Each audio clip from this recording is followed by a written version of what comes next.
નમસ્કાર વિદ્યાર્થી મિત્રો, all in one study digital YouTube ચેનલમાં આપ દરેક મિત્રોનું સ્વાગત છે.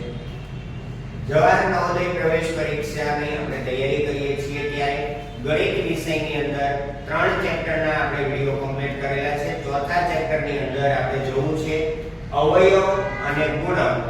તો દરેક વિદ્યાર્થી મિત્રો અગાઉના જે વિડિયો આપણે મૂકેલા છે એ પહેલા 3 ચેપ્ટર સુધીના છે. એમાં આકૃતિ વિભાગ પણ છે અને ભાષા પણ છે. તો આ દરેક વિડિયોને ક્રમશઃ તમે જોતા રહેશો જેથી કરી અને તમારું નવોદયનું જ્ઞાન પહેલા ચેપ્ટરથી કન્ટિન્યુ આપણું ચાલતું રહે. હવે આપણે ચોથા પ્રકરણની અંદર જોવું છે ત્યારે અવયવ અને ગુણ. પહેલી વાત છે અવયવ કોને કહેવાય? અવયવ કોને કહેવાય? ધોરણ 4 ના વિદ્યાર્થીઓ માટે પણ આ પ્રકરણ આટલું જ અગત્યનું છે. એટલે જે વિદ્યાર્થીઓ ધોરણ 4 માં ભણે છે એ બાળકો પણ આ ચેપ્ટરનો અભ્યાસ કરે અને ધોરણ 5 ની અંદર પણ આવવાનું છે. તેમજ આગળના ધોરણોની અંદર પણ આ અવયવો ખૂબ જ અગત્યના થવાના છે.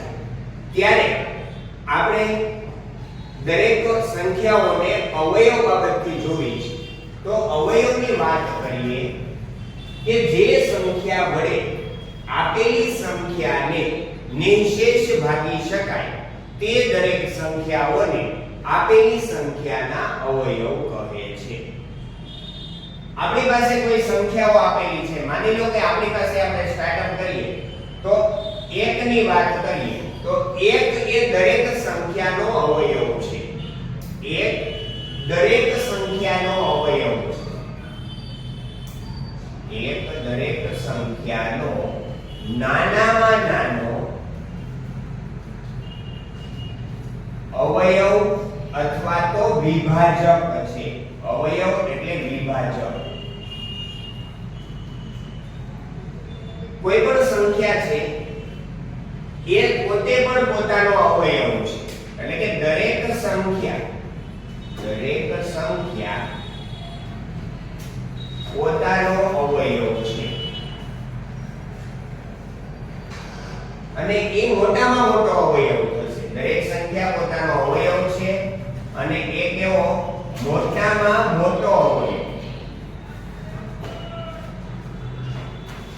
દરેક સંખ્યાની વાત કરીએ તો હવે આપણે જોવું છે, માની લો કે 4 ની વાત કરીએ તો 4 સંખ્યા છે એના અવયવો કયા કયા? તો પહેલી વાત આપણે કરેલી 1 બધી જ સંખ્યાનો અવયવ. 2 નો ઘડિયો બોલીએ તો 2 ના ટેબલમાં 4 આવે છે. 2 દુ 4 એટલે 2 એનો અવયવ થાય 4 નો અને 3 માં તો કઈ 4 આવતો નથી. 4 એકા 4 એટલે 4 પોતે પોતાનો અવયવ છે. એવી જ રીતે આપણે સંખ્યા 3 ની વાત જો કરીએ તો 3 ના અવયવો કયા કયા? એક તો 1 2 ના ઘડિયામાં તો આવતો નથી. 3 એકા 3 એટલે કે સંખ્યા પોતે. 1 અને સંખ્યા પોતે. હવે અહીંયા આપણી પાસે એક બીજી બાબત પણ છે કે જે મૂળ સંખ્યાઓ છે.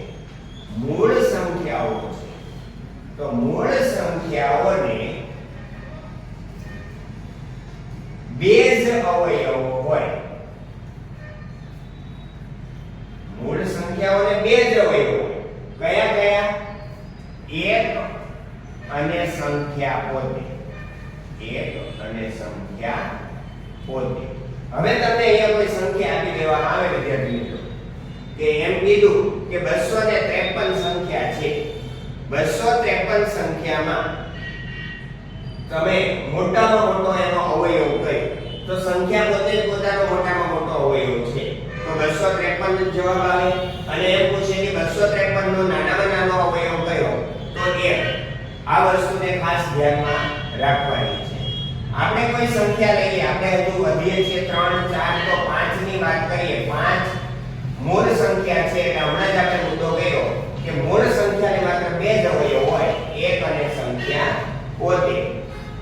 6 ની વાત કરીએ તો 6 ની વાત કરીએ તો 1 એ સંખ્યાનો અવયવ છે દરેકનો. 2 ની વાત કરીએ તો 2 તેરી 6. 3 ના ઘડિયામાં પણ આવે છે 3 દુ 6. 4 ના ઘડિયામાં 6 નો આવે. 5 ના ઘડિયામાં 6 નો આવે. 6 ના ઘડિયામાં 6 એકા 6 એટલે ભાઈ પોતે. એટલે કે 1 2 3 અને 6 આ ચાર સંખ્યાઓ છે એ આ 6 ના અવયવો છે અને દરેક સંખ્યાના અવયવો છે એ નિશ્ચિત હોય છે. કોઈ પણ સંખ્યા હોય એના અવયવોની સંખ્યા નિશ્ચિત હોય મતલબ આપણે એને ગણી શકીએ છીએ. અહીંયા તમને કહેવામાં આવે કે 6 ના અવયવો કેટલા તો કે 6 ના 4 અવયવો હોય.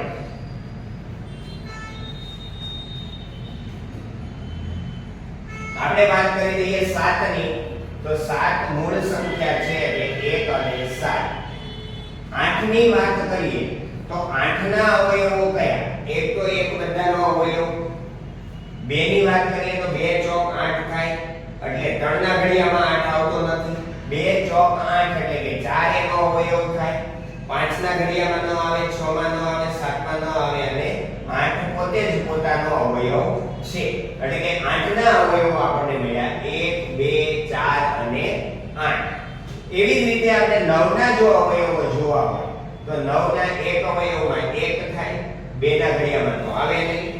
3 તેરી 9 એટલે 3 એનો અવયવ થાય. 4 5 6 7 માં ક્યાંય જોવા મળતો નથી, 8 માં ક્યાંય જોવા મળતો નથી. એટલે કે 9 એકા 9. 1 3 અને 9 આ ત્રણ અવયવો 9 ને મળ્યા. 10 ની વાત કરીએ તો 1 2 પંચા 10 એટલે 2 આવે, 5 એ આવે. 3 માં કે 4 માં આવતો નથી 10.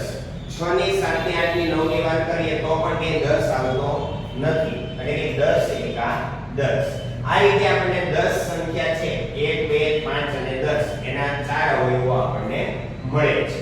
હવે તમને એમ કે કોઈ પણ સંખ્યા આપવામાં આવે અને એ સંખ્યાનો આપણે અવયવ જોતો હોય તો આપણે અવયવ એ રીતે મેળવવાના છે.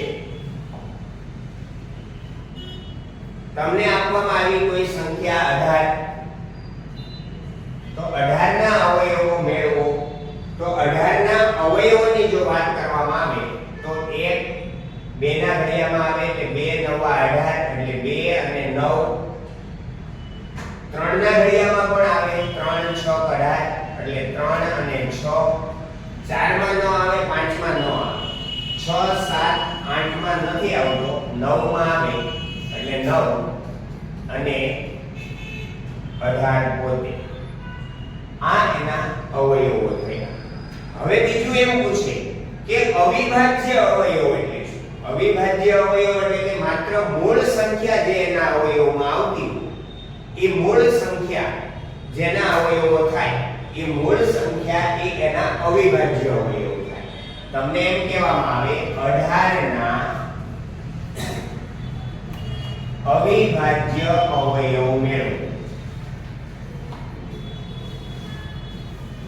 18 ના અવિભાજ્ય અવયવ જો આપણે જોઈતા હોય તો આપણે એના અવયવ કાઢતા શીખવાનું. 18 ને પહેલી વાત છે 2 વડે ભાગી શકીએ એટલે 2 9 18.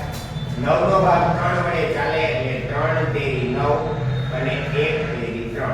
એટલે કે 18 ના અવિભાજ્ય અવયવમાં 2 ગુણ્યા 3 ગુણ્યા 3 એટલે કે 2 3 અને 3 આ એના અવિભાજ્ય અવયવો થાય છે. આપણને કહેવામાં આવે કે 12 ના અવિભાજ્ય અવયવો મેળવો. 12 ના અવિભાજ્ય અવયવો મેળવો. તો 12 ના અવિભાજ્ય અવયવો આપણે જો મેળવવા હોય તો 2 વડે ભાગ ચાલે કેમ કે એકમનો અંક 2 છે તો 2 વડે ભાગ ચાલે. 6 દુ 12. 6 બેકી સંખ્યા છે 2 વડે હજી ભાગ ચાલે 2 તેરી 6. હવે 3 નો ભાગ ચાલતો નથી એટલે 1 તેરી 3. હવે 12 ના જો અવયવોની વાત કરવામાં આવે અવિભાજ્ય અવયવોની તો 2 ગુણ્યા 2 ગુણ્યા 3 અને 12 ના અવયવો એટલે કે 12 ના વિભાજકો કયા કયા તો કે 12 ના વિભાજકોની જો વાત કરવામાં આવે તો 1 2 ના ઘડિયામાં આવે એટલે 2, 3 ના ઘડિયામાં આવે એટલે 3, 4 ના ઘડિયામાં આવે એટલે 4, 5 માં ન આવે પણ 6 માં આવે 6 દુ 12, 4 તેરી 12, 7 માં 8 માં 9 માં 10 11 માં આવતા નથી. એટલે કે 12 એ પોતે જ પોતાનો વિભાજક છે. એટલે 1 2 3 4 6 12 આ આપણા માટે 12 ના વિભાજકો છે. જ્યારે આ 2 ગુણ્યા 2 ગુણ્યા 3 એ 12 ના અવિભાજ્ય અવયવો છે. આ રીતે અવયવ પ્રકરણની અંદર આપણે હજુ પણ આગળ વધવું છે, આગળ દાખલાઓ ગણવા છે. આ તો ખાલી આપણે થિયરિકલ આપણે જોયું છે. હવે આગળના દાખલા સ્વાધ્યાયના જે જોવાના છે એ આપણે નેક્સ્ટ વિડિયોની અંદર જોઈશું. ત્યાં સુધી દરેક વિદ્યાર્થી મિત્રો જય શ્રી કૃષ્ણ.